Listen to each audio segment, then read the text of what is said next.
Sharenting. Real risks. With the development of digital technologies, sharing images and information about children online has become a widespread social practice. For many parents, it is a natural extension of everyday communication, a way to document family life or to share and celebrate their child's achievements with relatives and friends.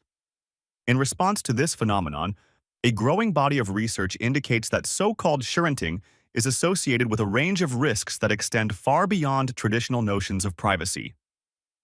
In many cases, the scale of these risks and their potential consequences are not fully understood by parents who share content about their children. The term sharenting is a neologism formed by combining the words share and parenting. It was first described in 2012 in the Wall Street Journal by Stephen Leckert, who drew attention to the growing trend of excessive sharing of children-related content on social media. Never before in history have people, especially children, had their lives documented so precisely and so publicly. Hundreds of photos, videos, and pieces of information are shared in good faith, driven by closeness, pride, and the desire to capture everyday life. Yet today's internet does more than simply store data. It actively processes, analyzes, and utilizes it. In this context, a child's image becomes part of a complex technological ecosystem, where control over its future use is, in practice, limited. Increasingly, research suggests that this is one of the most underestimated phenomena of contemporary digital childhood. Risks and consequences of sharenting. Research on children's online presence shows that most of them have a digital footprint before their first birthday, and in many cases, even before birth. This means that a significant amount of information relevant to their future safety appears online without their knowledge or consent. What are the real risks associated with sharenting? Identity theft. In popular perception, identity theft is still mainly associated with data breaches or hacking attacks. In reality, however, it increasingly originates from ordinary information shared online, often by unaware parents. A name, surname, date of birth, and place of residence may already be enough to begin constructing someone's profile. Experts point out that missing details can easily be filled in using photos or social media posts. Content shared by parents can help determine a child's home or school location, social status, lifestyle, and daily habits. According to analyses cited by digital safety institutions, successful identity theft often requires nothing more than access to public data and a bit of patience. In the case of children, the issue is particularly serious. Their data appears online early, often without their knowledge, and may be misused years later, for example, in attempts to take out loans or impersonate them for other purposes. This means that the consequences of digital exposure may be delayed, but remain very real. Deepfakes and image manipulation. The development of deepfake technology has fundamentally changed the nature of visual identity. Just a few years ago, manipulating someone's image or voice required advanced tools and specialized expertise. Today, a few seconds of recording are enough for virtually anyone to create a realistic replica of a person's voice or appearance. Publicly available photos can be used to generate images that are difficult to distinguish from reality. A major concern is that the quality of AI-generated content is improving far faster than our ability to detect it. In this context, an image is no longer reliable evidence, and an online presence can be exploited in unpredictable ways. Children's photos may be used to train AI models or serve as a basis for further manipulation. In practice, this means that any child's face can be altered, repurposed, and transformed into something that never actually happened. The data is alarming. Reports from organizations such as Europol indicate that AI technologies are becoming one of the primary tools used in cybercrime, with their use growing exponentially. Analyses by SumSub show a sharp increase in the use of deepfakes and fraud in recent years. The problem is no longer theoretical. Similar conclusions appear in UNICEF reports, which emphasize that children are particularly vulnerable for several reasons. First, they have no control over what content about them is published online. Second, their images are often shared repeatedly and in detail, over years, across different contexts, emotions, and situations. From the perspective of AI systems, this creates a rich dataset for training. In other words, each additional image increases not only a child's visibility online, but also the accuracy of their digital representation. The more data available, the easier it becomes to create a realistic model of their face, expressions, or voice.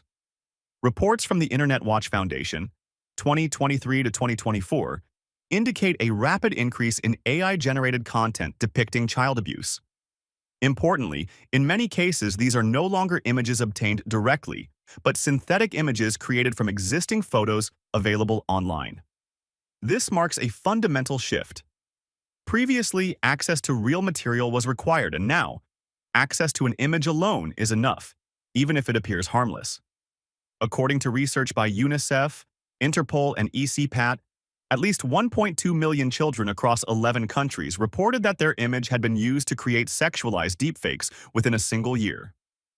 Moreover, digital safety research shows that the boundary between harmless manipulation and serious abuse is extremely thin. The same tools used for filters, animations, or entertainment can also generate violent or sexual content. In this context, sharenting is no longer just a matter of privacy or image rights.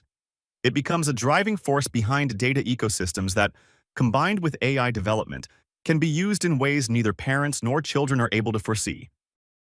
Digital kidnapping.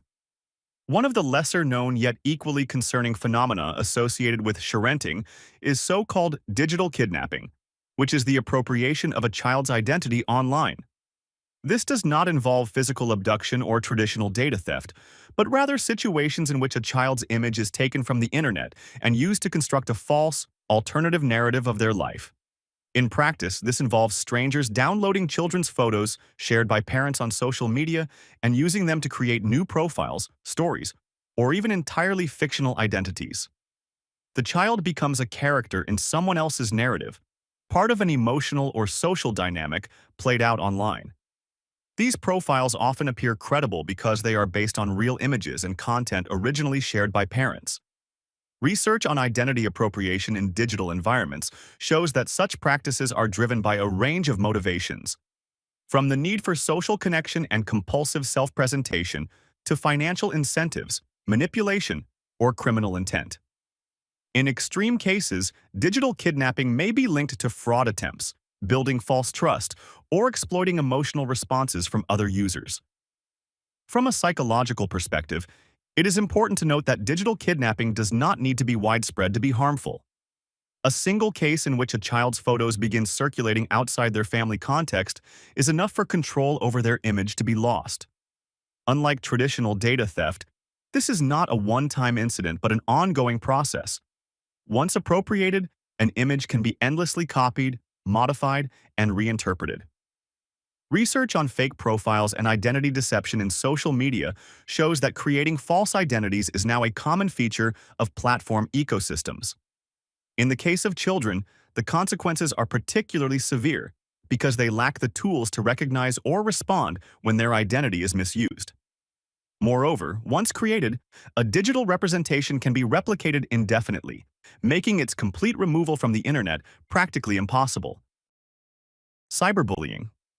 Among all risks related to children's online presence, cyberbullying appears the most intuitive and easiest to imagine. Unlike deepfakes, identity theft, or synthetic manipulation, most parents can readily understand how a child might become a target of ridicule, harassment, or hate online.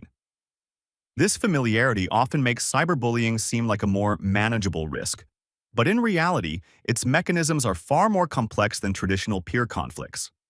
Research, including UNICEF and EU Kids online reports, shows that cyberbullying is characterized by persistence, repetition, and the absence of a clear endpoint.